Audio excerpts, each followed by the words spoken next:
Russian Baltic Fleet, Part 2.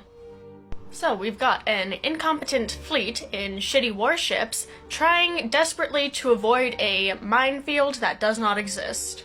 And since the captains were mediocre at best to begin with, this results in multiple of the ships colliding into each other, trying to avoid non-existent mines. So the admiral in charge is like, what the fuck, guys? What are you doing? There are no mines here, you dumb fucking idiots. So the fleet gets its shit together, continues on its merry way, until the admiral hears gunfire. And he gets word that one of the ships has spotted a batch of 8 Japanese torpedo boats. If you can guess where this is going, they were not 8 Japanese torpedo boats.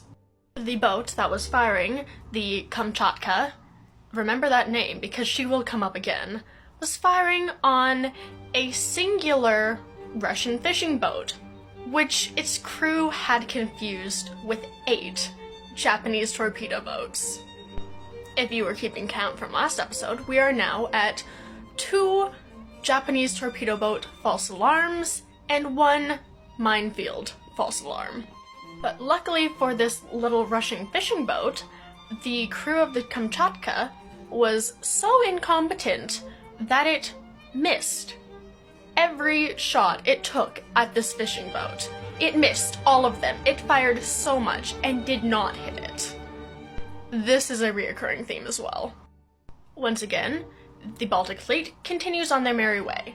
A Danish resupply ship from around Denmark goes to meet them and resupply them, as it's supposed to do. And guess what happens? It gets mistaken for a Japanese torpedo boat. We are on our 3rd torpedo boat false alarm.